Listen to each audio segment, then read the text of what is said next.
शंख बजे अंतरिक्ष तल में चेतना जागे हर प्राण, काल सर्प के इस बेला में जन्मे नया अभियान।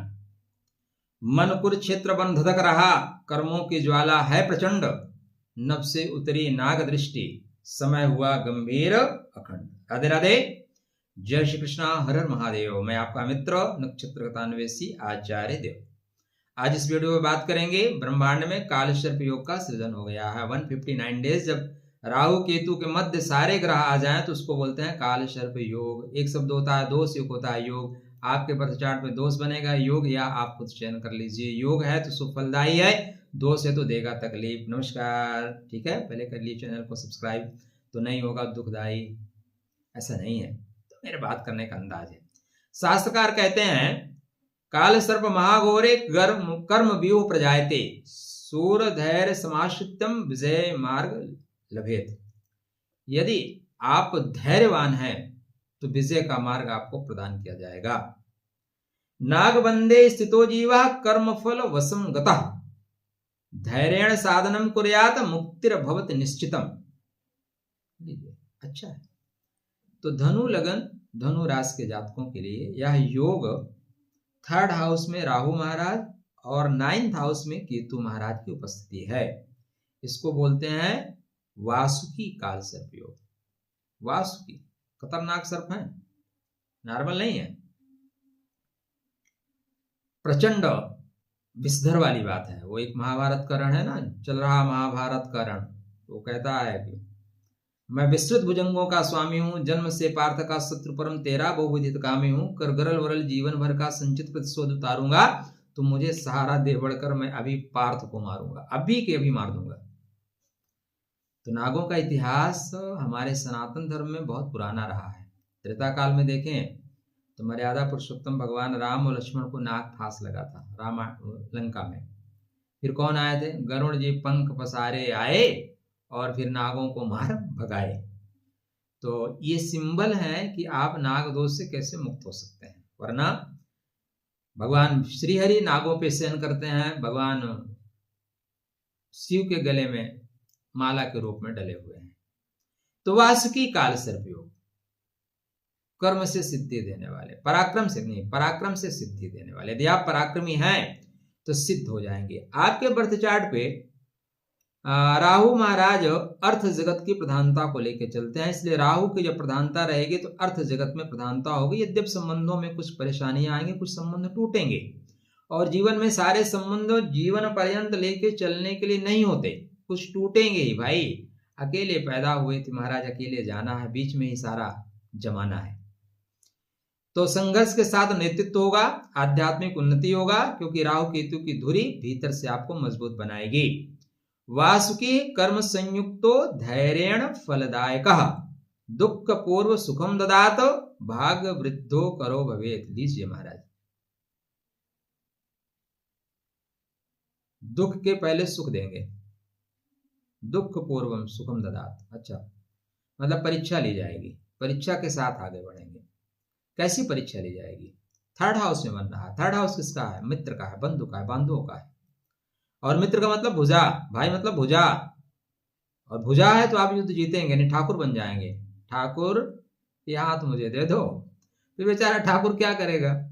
बिना हाथ के क्या कर सकते हैं।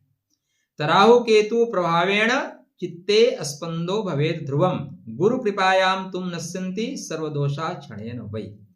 गुरु कृपा से यह दोष नष्ट हो सकता है। तो गुरु जी क्या कर रहे हैं? तो गुरु जी कृपा करेंगे 11 मार्च के बाद, 11 मार्च के बाद गुरु कृपा करेंगे। ठीक है, यहाँ पे पुरुषार्थ से, मित्रों के सहयोग से, विदेशी संस्कृति से, विदेश में आप बढ़िया लाभ प्राप्त करोगे। एक नंबर नहीं, छुप के काम करेंगे। राहु केतु के योग को काल सर्प योग क्यों कहते हैं? राहु की देवता का नाम है काल, केतु के देवता का नाम है सर्प। इन दो देवताओं के मिलन को बोलते हैं काल सर्प योग, जो बोलने में बड़ा है खतरनाक, डर लगता है। ठीक है ना, और डर से ही यूट्यूब चलता है। राधे राधे, जय Shri Krishna. Fair and lovely लगा के आज तक कोई गोरा हुआ क्या? लेकिन ऐड है, अरबपति बना दिया उसको। तो संघर्षेण वर्धते तेजा संयमे सिद्धिर उत्तमः, वासुकी नाग संयोगे धैर्य सर्वार्थ साधनम, धैर्य ही हर कार्य में सिद्धि होगा। धीरज धरऊ उतरऊ पारा। सबका सहयोग, सबका साथ, सबका विकास, केवल जनरल कैटेगरी का हो सत्यानाश। मोदी यही तो कर रहे हैं, मोदी एंड गैंग। आप देखो, केवल उनके नजर में छोटा पायजामा भी है लेकिन जनरल कैटेगरी नहीं है। राष्ट्रपति का अभिभाषण में भी वो जनरल का नाम नहीं लेती। ये देश का दुर्भाग्य है। खैर, तो दुखानि क्षीयन्ते नित्यम नाग पूजा फलेन चा। यदि नाग की पूजा करते हैं तो दुख खत्म होंगे।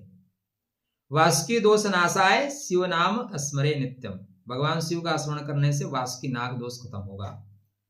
सारे ग्रह राहु केतु के मध्य, मतलब राहु से नीचे और केतु के नीचे, तो चतुर्थ में, पंचम में, सप्तम में, अष्टम में, नवम में, इसी में रहेंगे। यह जो समय है आपके पुनर्जागरण का, पुनः चीजों को ठीक करने का है। बंधु बांधवों से किसी एक मित्र से रिश्ता खराब होगा, कोई एक भाई से रिश्ता तगड़े से खराब होगा, क्योंकि उनके कर्मकांड आपके सामने आ जाएंगे। जब लोगों के कर्मकांड सामने आते हैं ना, तो लोग सामना नहीं करते, भागते हैं भाई, द्रुत गति से बैग पैक करके चुपचाप भाग जाएंगे। आप रोकोगे तब भी नहीं रुकेंगे। इच्छा शक्ति मजबूत होगी आपकी, कठिन परिस्थितियों में नेतृत्व करने की प्रबल संभावनाएं रहेंगी। आध्यात्मिक झुकाव आपका बढ़ेगा। दूर देश या विदेश से बाहर के लोगों से आपके संबंध बेहतर बनेंगे। यहाँ पे एक ही चीज को ध्यान रखिएगा, आंख मूंद के विश्वास मत करिएगा। मायावी चा महाक्रूरा राहु छल विशारदा मौन प्रिया प्रयोगात्मा राहु सतविशागते। बहुत सी चीजें आंख बंद करिए तब यहाँ पे घूमती हैं। आंख बंद करके देखना पड़ता है। जब सामने आप लिखे हो ना तो पढ़ लेते हो, लेकिन अगर मस्तिष्क में पढ़ा है तो आंखें बंद करनी पड़ती हैं। संकट में निर्णय की क्षमता प्रबल होगी। विश्वास किसी का मत करिएगा, यहाँ पे विश्वासघात होगा। जिनके ऊपर विश्वास करोगे ना वो विष का वास कर देंगे भाई। धीरे धीरे धीरे धन अस्थायी रूप से बढ़ेगा, समाज में सम्मान होगा, गुरु कृपा से बड़े योग बनेंगे। चुनौतीपूर्ण जो बिंदु है आपके लिए, पॉइंट है जीवन में, कुछ लोग समझाने से भी नहीं समझ सकेंगे, छोड़ दीजिए। संबंधों में गलतफहमियों का दौर रहेगा, क्योंकि लोग रियल लाइफ को अच्छा रखना चाहते हैं, रियल लाइफ को कमजोरी रखना चाहते हैं। अचानक बाधाएं, आत्मविश्वास डगमगाएगा। निर्णय दुविधात्मक स्थिति रहेगी। प्रारंभिक संघर्ष अधिक रहेगा। वासुकी काल सर्पयोग संघर्ष सिद्धि और धन के भाग्य को धीरे धीरे चमकाएगा। 159 डेज के लिए है। जैसे ये केतु महाराज मघा नक्षत्र में आएंगे, वहां से परिस्थितियां आपके लिए बदल जाएंगी। वहां से सारे संयोग आपके लिए बनेंगे विशेष योग। क्यों? मघा नक्षत्रो अति तेज युक्त, घमाघम कर देंगे भाई। तो मघा तक सावधान होकर चलिए। मघा के बाद 29 मार्च के बाद यह योग निश्चित रूप से आपके लिए फलदायी है। फिर काटे सांप जहां मन भावे। क्या करें? भगवान शिव के रुद्र स्वरूप का स्मरण करें, रुद्र स्वरूप की पूजा करें। आप बोलेंगे भगवान शिव रुद्र एक हैं? नहीं जी, एक नहीं है। आप किसी के लिए पिता हैं, किसी के लिए आप पुत्र हैं, किसी के लिए भाई हैं, किसी के लिए शत्रु हैं, किसी के लिए मौसा हैं। अब आप पुरुष हैं तो क्या जो अपने स्त्री के लिए वो हर स्त्री के लिए है क्या? ऐसा नहीं ना है। भगवान शिव और रुद्र में बहुत फर्क है। आप भगवान शिव के हाथ में धनुष बाण कभी देखे हैं? वही किरात युद्ध के समय शायद देखे हो, या जब त्रिपुर का विनाश करना हो तब देखे हो। लेकिन रुद्र के पास सदैव धनुष बाण होते हैं। रुद्र तेजस्वी स्वरूप है, शिव शांत स्वरूप है। भाला गाड़ दिए जाओ, भाला पे माला डाल दिए जाओ।